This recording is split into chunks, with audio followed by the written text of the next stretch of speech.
Et salut les amis, c'est Max Blade, j'espère que vous allez bien. On se retrouve pour le dernier épisode de film et série React sur Star Wars Vision, la petite série de 9 courts-métrages créés dans l'univers Star Wars tout en étant complètement non canon. Il n'y a pas photo, il n'y a pas de logique, il n'y a pas tout ça, mais ça utilise un petit peu certains codes de Star Wars.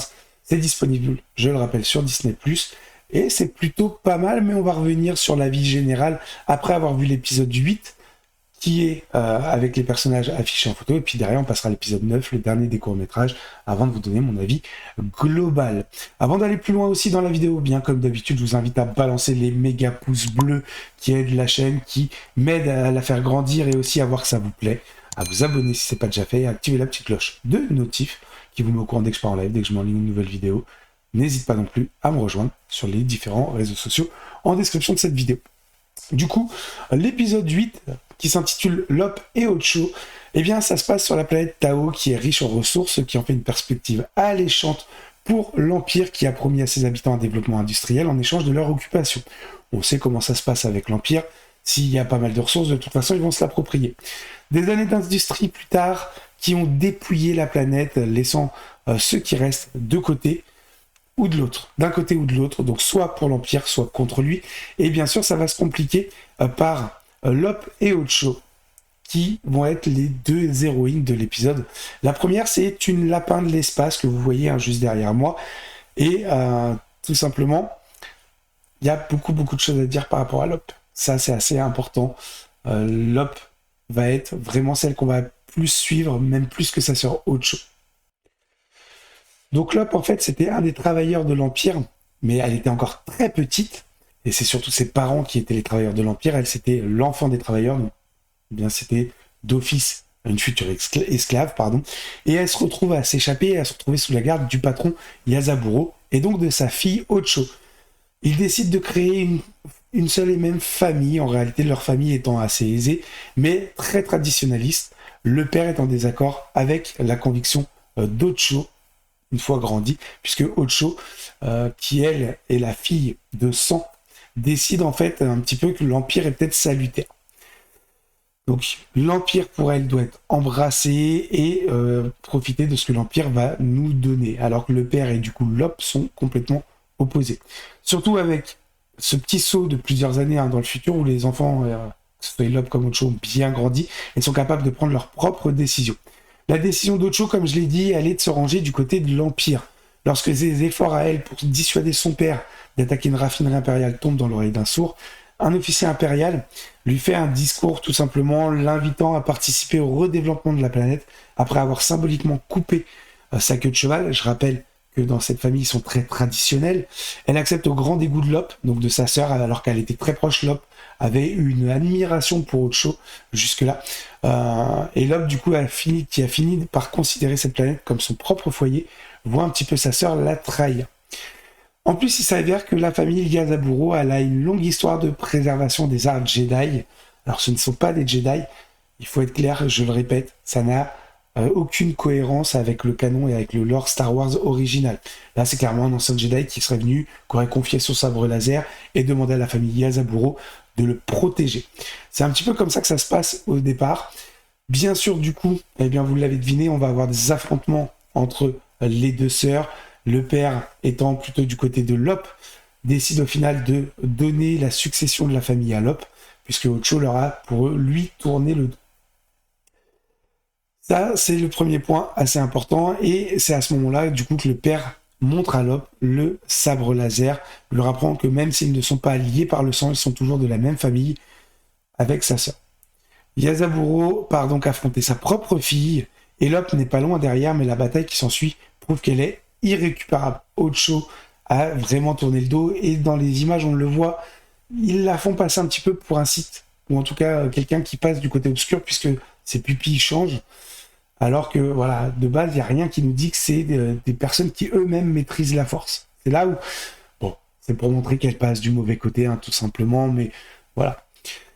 Au passage, eh bien, sa propre fille enlève un œil valide, le seul œil valide même à son père, donc Ocho arrache le seul œil à son père et détruit le fidèle compagnon droïde de Lop. Lop était toujours accompagné du droïde que vous voyez juste là, et elle le détruit, sans même le moindre regret, rien. On a vraiment l'impression que si c'était une Jedi, elle serait passée du côté obscur, tout simplement.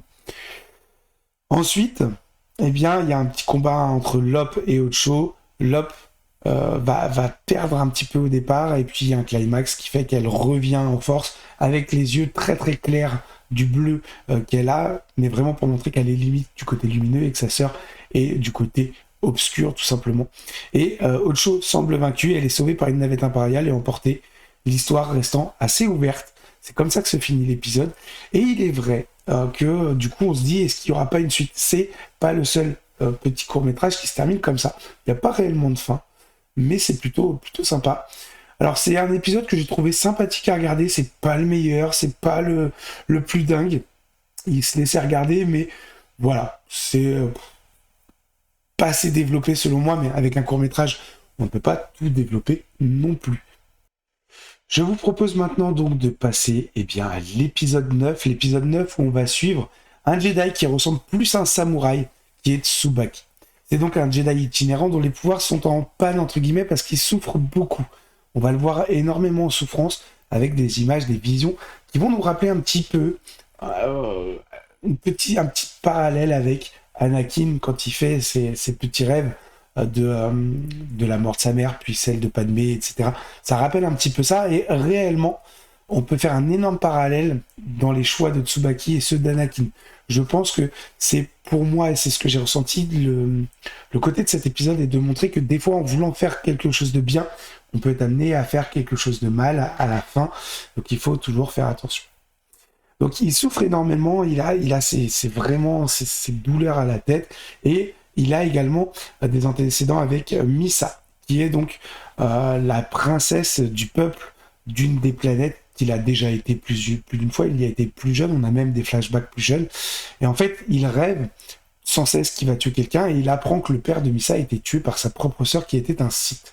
Il décide donc d'aller sur la planète pour tout simplement sauver Misa, et surtout s'il y a un Sith, c'est un Jedi de l'affronter, pas des êtres humains classiques.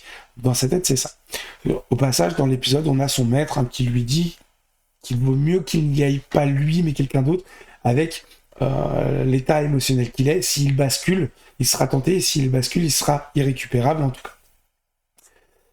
Donc, comme je l'ai dit, Misa, dont il a aidé le peuple dans le passé et dans leur situation actuelle, est bien plus grave, puisqu'un Sith se cachait au sein de la famille royale et a usurpé le siège du pouvoir. Il a mis Misa en exil, et les deux hommes vont devoir, alors Misa c'est une femme, c'est pas deux hommes, mais Misa et Tsubaki vont devoir travailler ensemble pour sauver la situation. La question la plus importante que se pose est de savoir si cela est possible sans un énorme sacrifice personnel, parce que là il va rentrer avec son côté émotionnel en plus dans la mission, et c'est vraiment la tournure de l'épisode, puisque ça va vraiment se tourner sur les sentiments en tout cas. Le voyage, une fois que Tsubaki arrive, est un petit peu comique vers le palais, qui fait place derrière au duel entre Tsubaki et Masago. Masago, c'est la sœur de l'ancien roi, qui est en fait le Sith. Et c'est un adversaire, il se rend compte qu'il n'est pas à la hauteur, en fait. Il se rend compte qu'il est battu. Et que cette mission commence à faire que de s'empirer. Au final, Masago va lui montrer, entre guillemets, que le pouvoir du côté obscur est bien plus fort. Dans le combat qui s'enchaîne, où on voit les soldats arriver et que Tsubaki les affronte tous, ils portent tous les masques. Et là, on revoit en fait les visions de Tsubaki. Il tue un des derniers gardes, sauf que le garde en fait titubait. Il était masqué et titubait. Il se rend compte que c'est Misa qui est sous le masque. C'était sa plus grande crainte. Donc là, on voit qu'il était très attaché à elle, alors que je rappelle qu'un Jedi n'a pas le droit à l'attachement officiellement. Et du coup, Masago lui propose clairement de la ramener s'il devient son apprenti, s'il se plie au côté obscur, tout simplement, chose qu'ils le font. Elle prouve en fait qu'avec le côté obscur, elle peut ramener Misa à la vie, et du coup Tsubaki, qui a fait vœu d'allégeance, passe du côté obscur, consumé par un désir que il voulait faire le bien en fait. Donc il a fait ce qu'il fallait pour faire le bien, et en réalité, la lumière ne peut pas lui donner ce qu'il attend, alors que le côté obscur, là, du coup, a pu lui donner. Et au final, il bascule, il suit Masago, l'épisode se termine. Donc là, un épisode Vraiment, alors, en soi, c'est un limite qui est dans le plus carré par rapport au canon. C'est pas le plus carré, mais un qui suit un peu plus, et en plus qui fait un parallèle avec Anakin. Donc, on pourrait se dire, c'est un des meilleurs épisodes. Moi, personnellement, et c'est que mon avis, je l'ai pas trop aimé. J'ai pas trop aimé, justement, parce qu'il faisait ni plus ni moins qu'un Anakin bis. On voit clairement que Tsubaki est même plutôt amoureux de Misa. Ça passe vraiment l'affection amicale, ça passe au niveau supérieur. Et par amour, entre guillemets, il passe du côté obscur. La tentation qui était déjà grande de toute façon, parce qu'il voulait peut-être plus de pouvoir, bah là il cède. Et du coup, pour une bonne chose, en fait, il est passé du côté obscur. Voilà, trop de points communs, trop de parallèles. Et en soi, je le trouve pas très très bien animé même. Alors là, on est vraiment sur de l'animation pure japonaise. Vous voyez, il ressemble plus à un, à un samouraï même qu'à un Jedi. Mais même son sabre ressemble beaucoup plus à un sabre, un katana, qu'un sabre laser. Mais ça s'est vu aussi dans d'autres épisodes de Star Wars Vision. Donc c'est la patte graphique, c'est ce que les studios ont voulu donner, vraiment le côté japonisant de Star Wars. Et pourquoi pas. C'est pas un épisode qui m'a marqué, limite j'ai même préféré Lop et Ocho alors qu'il était beaucoup plus tiré par les cheveux que celui-là, mais c'est que mon avis bien sûr sur cet épisode. Mon avis au global sur cette saison 1 de Star Wars Vision, parce qu'on va partir du principe qu'il y en aura peut-être une deuxième, elle est mi-figue, mi-raisin, comme on dit. Il y avait autant d'épisodes très très bons qui auraient mérité peut-être une suite ou quelque chose, et autant d'épisodes vraiment pas bons du tout, que j'ai pas apprécié. Après, c'est un goût personnel. Maintenant, je recommande vraiment, si vous aimez bien l'univers Star Wars, si vous n'êtes pas à être vraiment cadré par non, ça c'est pas canon, non, non, non, on peut pas, les sabres laser, les couleurs, c'est pas le porteur qui change, c'est le cristal qui a cette couleur, ce genre de choses-là. Si vous n'êtes pas fermé, n'hésitez pas à le regarder, c'est plutôt sympathique, ça passe très vite, hein. Honnêtement, en une soirée, vous faites les 9 courts-métrages sans aucun problème. Je regrette pas de l'avoir vu. Après, voilà, je trouve pas que ce soit excellent. J'attends peut-être beaucoup plus d'autres séries comme Ahsoka, comme Obi-Wan. Mais justement, Star Wars Vision, j'en attendais absolument rien. Ce qui fait que sur ma note globale, je suis plutôt satisfait et content en fait de Star Wars Vision parce que j'en attendais absolument rien. Donc il n'y a pas de déception. Il y a des bons, il y a des moins bons, voilà. Mais quand on n'attend rien, on peut être que content de quelque chose ou se dire bah c'est ce que j'attendais.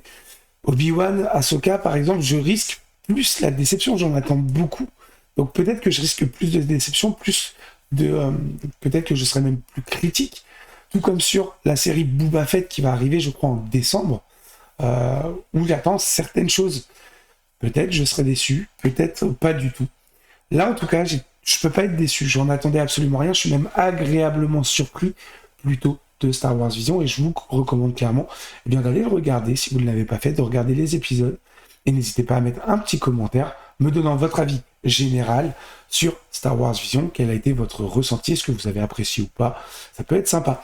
Pour ce qui est du coup du film et série React sur Star Wars Vision saison 1, on en a fini là. Je pense attaquer un nouveau film et série React très prochainement, peut-être pas la semaine prochaine, mais celle suivante ou dans 15 jours, histoire de trouver une série que j'aille le temps de regarder et de vous faire les mêmes au retour. J'espère que ce format vous plaira. Je sais que c'est pas un format qui marche énormément sur la chaîne, mais moi j'y prends un énorme plaisir à le faire.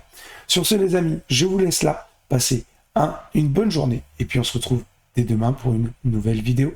Prenez soin de vous. Ciao ciao.